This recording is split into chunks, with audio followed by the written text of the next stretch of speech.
E aí, pessoal, tudo bem? Professor Bruno na área. Vamos hoje, mais uma vez, continuar os estudos da resolução número 698 de 2019 e o vídeo de hoje é um pouco mais extenso, porque nós vamos tratar de vários artigos, 42 ao 52 desta resolução. Você que se prepara para o concurso da Assembleia sabe que a resolução 698 de 2019, ela trata sobre a estrutura administrativa da Assembleia. Então, é muito importante você estudar, tá bom? Começando, o artigo 42, ele vai apresentar para nós alguns órgãos que são órgãos de educação, de pesquisa e memória da Assembleia Legislativa. Quais são? Primeiramente, até vocês vão perceber que hoje nós vamos falar sobre o primeiro, que é o Conselho de Altos Estudos e Assuntos Estratégicos. Mas, além desse órgão, nós temos o Instituto de Estudos e Pesquisas sobre o Desenvolvimento do Estado do Ceará, o chamado INESP, a Escola Superior do Parlamento Cearense, chamado Unipace, e o Memorial Deputado Pontes Neto, que é o MAUCE. Ok? Esses são, então, os órgãos de educação, de pesquisa e memória da Assembleia. Tá certo? O artigo 43... ele já começa abordando sobre o Conselho de Altos Estudos e Assuntos Estratégicos, apresentando qual que é a principal função desse conselho, que é oferecer um embasamento técnico-científico necessário ao planejamento de políticas públicas e ao processo decisório legislativo no âmbito da Assembleia Legislativa do Estado do Ceará. Tá? Então, ele oferece um embasamento técnico-científico para o planejamento de políticas públicas, ou seja, um suporte para esse planejamento de políticas públicas. Muitas vezes a Assembleia e os integrantes ali não têm um conceito mais técnico, não tem uma análise mais aprofundada e cabe a esse conselho estudar de forma aprofundada essas políticas públicas para o seu planejamento, né? O artigo 44 apresenta para nós os objetivos do Conselho de Altos Estudos e Assuntos Estratégicos. Quais são esses objetivos? Primeiro, nós temos promover estudos concernentes à formulação de políticas, com base em programas específicos, objetivando o desenvolvimento integrado, compartilhado e sustentável do Estado do Ceará e os respectivos instrumentos normativos de interesse da Casa, quanto a planos, programas, projetos, políticas, ações governamentais. Então, é justamente estudar aquilo que é importante para formular políticas. Elaborar estudos de viabilidade e análise de impactos, riscos e benefícios de natureza tecnológica, ambiental, econômica, social, política, jurídica, cultural, estratégica e de outras espécies, em relação a tecnologias, planos, programas ou projetos, políticas ou ainda ações governamentais de alcance setorial ou micro-regional. Tá bom? Então, também esse conselho, como o próprio nome fala, de altos estudos e assuntos estratégicos, cabe elaborar esses estudos de viabilidade. Estabelecer métodos com vistas a aprofundar as atribuições do parlamento no tocante à fiscalização, quando passa a tratar não só da formulação, pessoal, mas também do acompanhamento e avaliação das políticas públicas. Tá bom? Produzir documental de alta densidade crítica e especialização técnica ou científica que possa ser útil ao trato qualificado de matérias de interesse legislativo, bem como no estabelecimento de critérios para que o próprio parlamento possa se autoavaliar. Tá bom? Então, veja, altos estudos e assuntos estratégicos. É óbvio que nós vamos ter aqui a produção de documentos de alta densidade crítica e especialização técnica ou científica. Tá?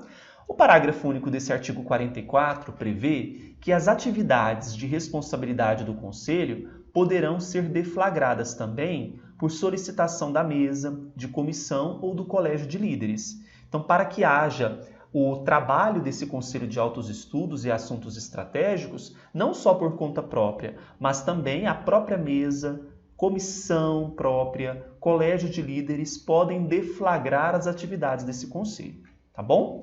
Quem é que vai integrar o Conselho? O artigo 45 é responsável por nos apresentar os membros. Então, eu vou ter membros natos ou representantes que vão ter mandato por tempo determinado, onde nós temos o presidente da Assembleia ou outro membro da mesa, por ela indicado, a quem caberá presidir o Conselho, tá? 7 deputados portadores de currículo acadêmico ou experiência profissional compatível com os objetivos do Conselho, indicado por líderes partidários e designados pelo presidente da Assembleia Legislativa. O secretário executivo do Conselho, que vai ser ocupante de cargo de provimento em comissão, livre nomeação e exoneração da mesa diretora. Então aqui nós temos membros natos. Presidente ou outro membro indicado pela mesa, 7 deputados e o secretário executivo do Conselho. Temos ainda membros temporários, com atuação restrita a cada trabalho, estudo ou projeto específico de que devam participar no âmbito do Conselho. Quais são esses membros temporários? Eu tenho um deputado representante de cada comissão permanente, cuja área de atividade esteja afeta ao assunto que vai debater. Por isso, vamos imaginar que é sobre economia. Então, vou pegar um deputado daquelas comissões que estão atinentes ao assunto economia. Um assessor legislativo, indicado pela comissão, a que se refere à linha A comissão que tem assunto em debate, né, assunto específico em debate. Por proposta do Conselho ou indicação de sua secretaria executiva, de cientistas e especialistas de notório saber, via convênio, parceria, ajuste ou contrato com outras instituições públicas ou privadas. Tá? Os membros representantes do inciso 1º, a linha A e B, vamos voltar aqui, que é o presidente da Assembleia e os 7 deputados, que são membros natos, eles vão integrar o Conselho até que sejam substituídos ou expire o mandato parlamentar, ou a investidura de que decorre a representação. Agora, os membros de que trata o artigo 45, inciso 1º, a linha B, que são os deputados, e o inciso 2º, a linha A, que é o deputado de cada comissão que tenha matéria relativa ao assunto em debate, eles terão suplentes que vão substituir eles nas ausências ou impedimentos e também vão sucedê-los em caso de vacância. Tá bom? O artigo 46 fala que o Conselho vai tomar decisões. E como serão essas decisões? Elas serão tomadas por maioria de votos dos seus membros parlamentares. Então lembre-se, maioria de votos. A programação de atividades ou estudos conjunturais do Conselho vai ser definida com base em sugestões ou propostas da mesa, das comissões e do Colégio de Líderes, ou ainda por iniciativa dos seus membros natos ou da Secretaria Executiva. Tá? Para apreciação pelo Conselho, a proposta de trabalho ou estudo será detalhada pela Secretaria Executiva, especificando-se os objetivos, a metodologia, os prazos, o orçamento e também, quando for o caso, os termos de referência para os convênios ou contratos, de que trata a linha C do inciso 2º do artigo 45. Ok? A orientação política e a supervisão dos trabalhos ou estudos a cargo dos demais membros temporários do Conselho serão exercidas por parlamentares a que se refere o artigo 45, inciso 1º, a linha B, que são aqueles 7 deputados que vão exercer permanentemente, por um tempo determinado, obviamente, né, as funções dentro desse Conselho de Altos Estudos. As atividades do Conselho serão acompanhadas por uma equipe de consultores formada por pessoas de notável saber jurídico na área de ciências e tecnologia. Essas pessoas, elas são nomeadas pelo presidente do Conselho de Altos Estudos e Assuntos Estratégicos e coordenada pelo secretário executivo do Conselho nos termos desta resolução. Então, eu tenho ali uma equipe de consultores acompanhando as atividades do Conselho. Os membros dessa equipe de consultores serão convidados, após seleção de nomes que é feita pela Secretaria Executiva e vão incluir necessariamente representantes dos órgãos técnicos do Poder Executivo de áreas afetas ao projeto em estudo. Tá bom? A designação para participar das atividades do Conselho, na forma do artigo 45, inciso 2º, a linha B, vai recair exclusivamente sobre consultor ou assessor legislativo, detentor de notório saber em sua área de especialização, reconhecido pela sua participação intensa nos trabalhos da Assembleia, atendido ainda de pelo menos um dos requisitos. Quais são?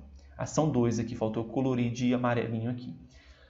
Possuir título de pós-graduação stricto sensu, correlato com sua área de especialização e no mínimo 2 anos de efetivo exercício no cargo ou na função de assessor legislativo. Contar mais de 4 anos de efetivo exercício no cargo ou na função de assessor na área do projeto em estudo. É um requisito ou outro, tá? Ou o diploma lá de título de pós-graduação stricto sensu, ou contar com mais de 4 anos de efetivo exercício. Essa designação ela vai ser feita mediante indicação da diretoria legislativa, desde que haja uma aprovação prévia do Conselho.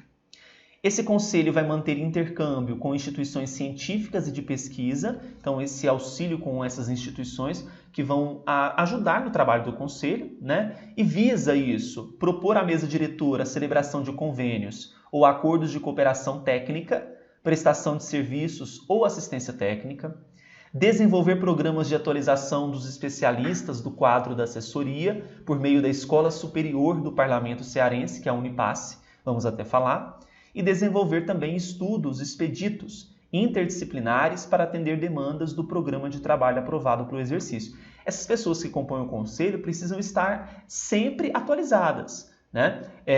Sempre atualizadas em relação aos assuntos que vão tratar, com o objetivo de tornar estudos mais robustos, mais complexos, né?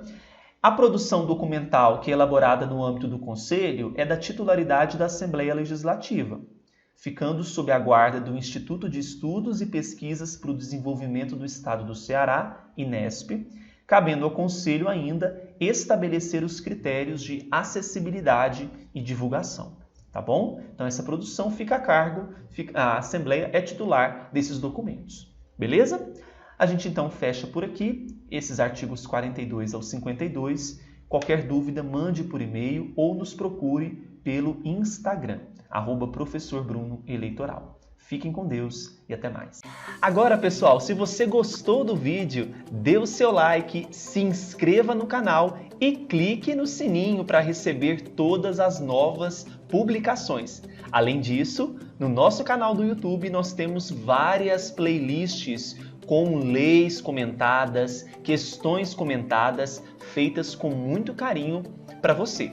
Siga também o Professor Bruno Eleitoral no Instagram. Basta você digitar aí @Professor Bruno Eleitoral. E no Facebook, www.facebook.com/Cursos Bruno Oliveira. Um grande abraço e até mais.